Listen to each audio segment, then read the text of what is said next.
بالله من الشيطان الرجيم بسم الله الرحمن الرحيم وترى الشمس إذا طلعت تزاور عن كهفهم ذات اليمين وإذا غربت تقرضهم ذات الشمال وهم في فجوة منه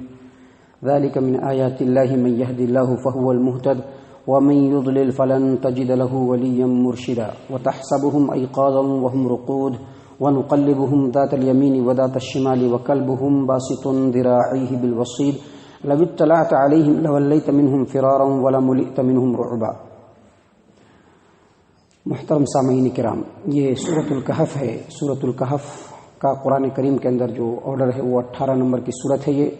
اور اسی صورت سے ابھی آپ کے سامنے آیت نمبر 17 اور آیت نمبر 18 یہ دو آیات تلاوت کی گئی۔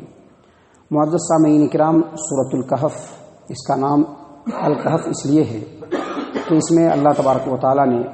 کہف والوں کا یعنی اصحاب الکہف کا واقعہ بیان کیا ہے، اور اس سے پہلے کے جو آیات آپ کے سامنے تلاوت کیے گئے اس کا ترجمہ اور اس کی تفسیریں جو آپ کے سامنے پیش کی گئی، اس میں بتلایا گیا کہ یہ جو اصحاب الکہف ہیں یہ چند نوجوان تھے جن کو اللہ تبارک و تعالیٰ نے توحید کی دولت سے مالا مال کیا، اور شرک و کفر کے ماحول میں یہ لوگ بچتے بچاتے چھپتے چھپاتے اللہ تبارک و تعالیٰ کی عبادت کر رہے تھے۔ اچانک گاؤں والوں کو خبر لگی، بادشاہ تک خبر پہنچی۔ بادشاہ نے ان نوجوانوں کو بلوایا، اور بلوانے کے بعد پوچھا کہ یہ کیا ہے، تو ان لوگوں نے اللہ تبارک و تعالیٰ کی وحدانیت کو بھرے مجمع میں واضح کیا، اور جب بادشاہ اور ان کی قوم کے لوگوں نے دھمکی دی کہ چند دنوں میں اگر تم لوگوں نے اپنے اس معاملے کو نہیں سدھارا، جس توحید کو تم لوگوں نے پکڑ لیا ہے، اگر اس کو چھوڑ کر شرک کی طرف نہیں پلٹے تو پھر تم لوگوں کا انجام بہت برا ہو سکتا ہے، تم لوگوں کو مار مار کر کے پتھر سے سنسار کر دیا جائے گا۔ ان نوجوانوں نے اس مہلت کو غنیمت سمجھا، اور اللہ تبارک و تعالیٰ سے دعا کرتے ہوئے ایک غار کو تلاش کیا جس غار کو کہف کہا جاتا ہے، اور اس غار کے اندر ان لوگوں نے پناہ لیا۔ پچھلی آیتوں میں آپ کو بتلایا گیا، آپ کے سامنے یہ بات واضح کی گئی تفسیری روایتوں کی روشنی میں کہ جب یہ لوگ غار کے اندر داخل ہوئے تو یہ اللہ تبارک و تعالیٰ سے دعا کرتے ہوئے داخل ہو رہے تھے کہ اللہ تبارک و تعالیٰ ہمارے اوپر اپنی رحمت کو نازل فرما اور ہمارے معاملے کو آسان کر دے۔ تو اللہ تبارک و تعالیٰ نے ان کے معاملے کو آسان کر دیا اور ان کو گہری نیند سے سلا دیا، اور ایک لمبے عرصے تک وہ لوگ نیند میں سوئے رہے۔ وہ لوگ غار کے اندر سوئے تھے، اور جیسا کہ معلوم ہے کہ انسانی جسم جو ہے یوں ہی چپ کے بیکار پڑا نہیں رہ سکتا ہے، بلکہ اس کی مکمل حفاظت ہونی چاہیے، اس کے لیے دھوپ ہونا چاہیے، اس کے لیے ہوائیں ہونی چاہیے۔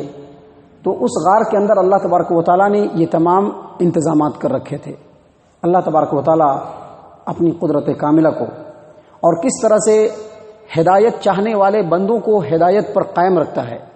اور کس طرح سے اللہ تبارک و تعالیٰ اس کے آگے والے مرحلے کو آسان کرتا ہے، انہی چیزوں کو اللہ تبارک و تعالیٰ نے ان آیات کے اندر بیان فرمایا ہے۔ اللہ فرماتے ہیں وَتَرَى الشَّمْسَ إِذَا طَلَعَتْ تَزَاوَرُ عَنْ كَهْفِهِمْ ذَاتَ الْيَمِينِ وَإِذَا غَرَبَتْ تَقْرِضُهُمْ ذَاتَ الشِّمَالِ وَهُمْ فِي فَجْوَةٍ مِّنْهُ،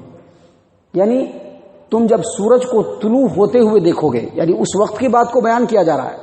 لیکن اللہ تبارک و تعالیٰ تصور کو سامنے لا کر کے بیان فرما رہا ہے کہ غار کا جو منہ تھا اس انداز میں تھا کہ تم اس غار کو کے باہر سے دیکھو گے سورج کو طلوع ہوتے ہوئے، تو سورج جب طلوع ہوگا تو دائیں طرف ہٹ جائے گا، یعنی سورج ڈائریکٹ غار کے منہ پر نہیں پڑے گا بلکہ دائیں طرف ہٹ جائے گا، اور جب وہاں سے چلتے ہوئے سورج جب غروب ہوگا تو بائیں طرف کترا کے نکل جائے گا، یعنی سورج کی پوری کرنیں جو ہے وہ غار کے اندر نہیں پڑیں گی۔ اللہ اسی بات کو یہاں پر فرما رہے ہیں کہ وَتَرَى الشَّمْسَ إِذَا طَلَعَتْ تَزَاوَرُ عَنْ كَهْفِهِمْ ذَاتَ الْيَمِينِ وَإِذَا غَرَبَتْ تَقْرِضُهُمْ ذَاتَ الشِّمَالِ، جب تم سورج کو طلوع ہوتا ہوا دیکھو گے تو دیکھو گے کہ وہ سورج جو ہے طلوع ہوتے وقت غار کے دائیں طرف ہٹ جاتا ہے، اور جب وہی سورج غروب ہوتا ہے تو غار کے بائیں طرف کترا کر کے غروب ہو جاتا ہے۔ اس کا مطلب یہ ہوا کہ اس غار کا جو رخ تھا وہ ساؤتھ کی طرف تھا، یعنی غار جو تھا وہ ساؤتھ میں تھا، اور اس کا رخ جو تھا وہ نارتھ کی طرف تھا، یعنی اتر کی طرف تھا۔ جب اتر کی طرف رہے گا اس کا منہ تو سورج جب طلوع ہوگا تو اس کے دائیں طرف ہوگا، اور وہاں سے جب سورج نکلے گا تو کتراتے ہوئے اس کے اوپر سے نکلتے ہوئے جب غروب ہوگا تو اس کے بائیں طرف جا کر کے غروب ہو جائے گا۔ تو وہ تھا ساؤتھ کی طرف اور اس کا رخ تھا نارتھ کی طرف۔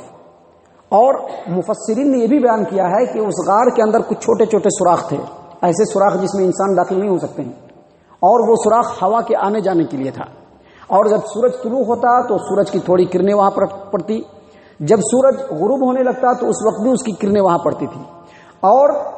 ہوائیں جو ہے اس کے اندر برابر آتی جاتی تھی. اللہ تبارک و تعالیٰ نے یہاں پر بیان فرمایا کہ وَهُمْ فِي فَجْوَةٍ مِّنْهُ، اور وہ جو نوجوان تھے وہ غار کے بالکل کشادگی میں سوئے ہوئے تھے. اور اللہ نے مزید کہا ذَلِكَ مِنْ آیَاتِ اللَّهِ، یہ اللہ تبارک و تعالیٰ کی قدرت کاملہ کی نشانی ہے کہ اللہ تبارک و تعالیٰ نے زندہ انسان کو ایک لمبی مدت کے لیے سلا دیا اور وہ سوئے رہے، اور پھر اللہ تبارک و تعالیٰ نے ان کو جگایا. یہ اللہ تبارک و تعالیٰ کی قدرت کاملہ کی نشانیوں میں سے ایک نشانی ہے. اور مزید اللہ تبارک و تعالیٰ فرما رہے ہیں، اللہ تبارک و تعالیٰ فرما رہے ہیں کہ مَن يَهْدِ اللَّهُ فَهُوَ الْمُهْتَدِ، جو اللہ تبارک و تعالیٰ کی ہدایت کو پانا چاہے گا اسی کو ہدایت ملے گی. اور پھر اللہ تبارک و تعالیٰ نے مزید فرمایا وَمَن يُضْلِلْ، اور جس کو اللہ تبارک و تعالیٰ گمراہ کر دے تو وہ رہنمائی کے لیے کسی کو بھی نہیں پائے گا. مطلب کیا؟ مطلب یہ کہ یہ جو اصحاب الکہف تھے اپنی توحید کو بچانا چاہتے تھے. یہ دنیا کے جھمیلوں کے اندر جہاں پر توحید کو خطرہ تھا، ایمان لوٹنے والا تھا، لوگوں نے مجبور کر دیا تھا، شرک کے اوپر ان کو ابھارنے کے لیے پورے طور پر لوگ تیار ہو گئے تھے، ہر اعتبار سے مجبور کر دیا. لیکن اصحاب کہف جو تھے یہ توحید کی دولت کی قیمت کو سمجھتے تھے، اور سمجھتے ہوئے ان لوگوں نے یہ سوچا کہ ہماری توحید کیسے بچے. اللہ تبارک و تعالیٰ نے کیسے کیسے رہنمائی کیا کہ دیکھو یہاں سے نکلو، یہ غار ہے، اور غار بھی ایسا ہے کہ جس میں تمہارے لیے اللہ تبارک و تعالیٰ نے ہر طرح سے حفاظت کا انتظام کر دیا ہے. جب یہ لوگ غار میں پہنچے اللہ تبارک و تعالیٰ نے ان کو نیند سے سلا دیا اور سو گئے، اور پھر جگے تو ان کا توحید بالکل ان کے پاس محفوظ تھا. اللہ نے مزید آگے فرمایا وَتَحْسَبُهُمْ أَيْقَاظًا وَهُمْ رُقُودٌ، تم جب ان کو دیکھو گے، اے مخاطب، اے ہماری بات کو سننے والے، جب تم اس غار کے اندر دیکھو گے تو تم کو ایسا لگے گا کہ یہ لوگ جگ رہے ہیں، حالانکہ وہ لوگ سوئے ہوئے ہیں. یعنی وہ لوگ جو اندر تھے اس انداز میں اللہ تبارک و تعالیٰ نے تھپکی دے کر کے سلایا تھا کہ وہ سو تو گئے لیکن ان کی آنکھیں کھلی ہوئی تھی، ان کی آنکھیں کھلی ہوئی تھی، وہ سوئے ہوئے ہیں اور گہری نیند سے سوئے ہوئے ہیں، ان کو کچھ بھی پتہ نہیں ہے. مکمل طور پر دنیا کی زندگی سے ان کا رشتہ جو ہے حواس کے اعتبار سے منقطع ہو چکا ہے. لیکن اس کے باوجود اللہ تبارک و تعالیٰ فرما رہے ہیں وَتَحْسَبُهُمْ أَيْقَاظًا وَهُمْ رُقُودٌ، جب تم ان کو دیکھو گے تو تم کو ایسا لگے گا کہ وہ سوئے نہیں ہیں بلکہ جگے ہوئے ہیں، کیونکہ ان کی آنکھیں کھلی ہیں. اور آنکھیں کیوں کھلی ہے؟ کیونکہ آنکھ ایک لمبے مدت تک بند رہنے کی وجہ سے، بے حس و حرکت ہونے کی وجہ سے بوسیدہ ہو سکتا ہے، خراب ہو سکتی ہے آنکھ. اس لیے اللہ تبارک و تعالیٰ نے آنکھ کو کھول دیا تاکہ اس آنکھ کے ذریعے سے ہوا پہنچے تو پورے جسم کو ہوا لگے اور اس سے وہ لوگ جو ہے بالکل تر و تازہ رہیں. اللہ فرماتے ہیں وَتَحْسَبُهُمْ أَيْقَاظًا وَهُمْ رُقُودٌ، تم ان کو جگا ہوا سمجھو گے لیکن وہ سوئے ہوئے ہیں. وَنُقَلِّبُهُمْ ذَاتَ الْيَمِينِ وَذَاتَ الشِّمَالِ، اور جب وہ اتنے لمبے عرصے تک سوئے تھے تو اللہ تبارک و تعالیٰ فرماتے ہیں کہ ان کے کروٹوں کو بھی ہم بدل رہے تھے، کیونکہ ایک لمبے عرصے تک زمین پر سوئے رہنے کی وجہ سے زمین چونکہ انسانی جسم کو کھا جاتی ہے، اسی لیے اللہ تبارک و تعالیٰ نے ان کے کروٹ بدلنے کا بھی انتظام کر دیا. یعنی ہر اعتبار سے اللہ تبارک و تعالیٰ نے ان کو اپنی حفاظت میں رکھا. اور ظاہر سی بات ہے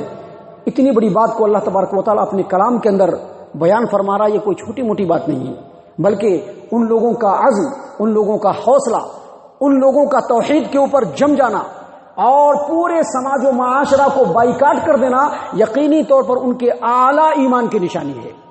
اعلیٰ ایمان کی نشانی ان کی. اللہ نے فرمایا کہ ہم نے یہ بھی انتظام کر دیا کہ جب وہ سوئے ہوئے ہیں تو ان کے جسم کو الٹ پلٹ کر رہے ہیں، کروٹ ان کے بدل رہے ہیں. اللہ نے مزید فرمایا وَكَلْبُهُمْ بَاسِطٌ ذِرَاعَيْهِ بِالْوَسِيدِ، اور ان کا جو کتا تھا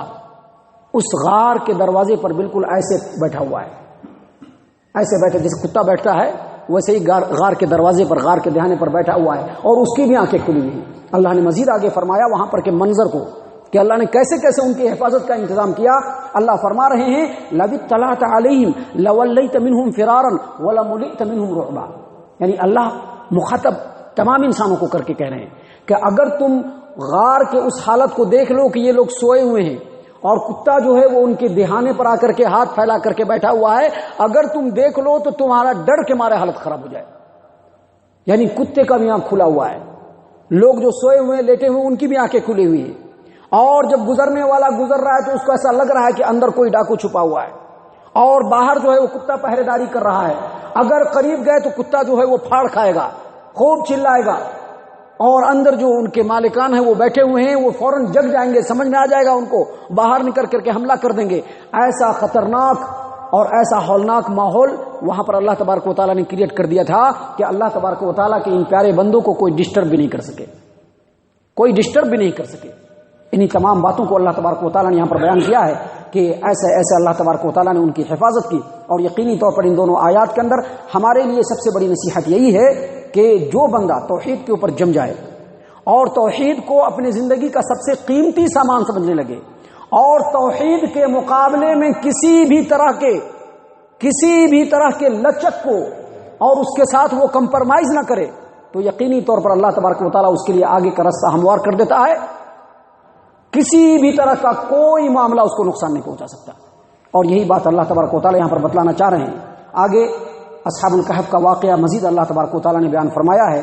جس کے اندر بہت ساری نصیحتیں ہیں ہمارے لیے۔ ہم اللہ تبارک و تعالیٰ سے دعا کرتے ہیں کہ اللہ تبارک و تعالیٰ ہم تمام کو بھی توحید میں مضبوط بنا دے، ہمارے ایمان کو اللہ تبارک و تعالیٰ پختہ بنا دے۔ یہ جو نیک لوگ اللہ تبارک و تعالیٰ کے بندے جو گزرے ہیں، اللہ تبارک و تعالیٰ ان کے اسوہ حسنہ کو ہمیں اپنی زندگی کے اندر شامل کرنے کی توفیق عنایت فرما دے۔ اللہ تبارک و تعالیٰ ہم تمام کو پکا سچا مومن مسلمان بنائے، آمین یا رب العالمین، وما علینا الا البلاغ المبین۔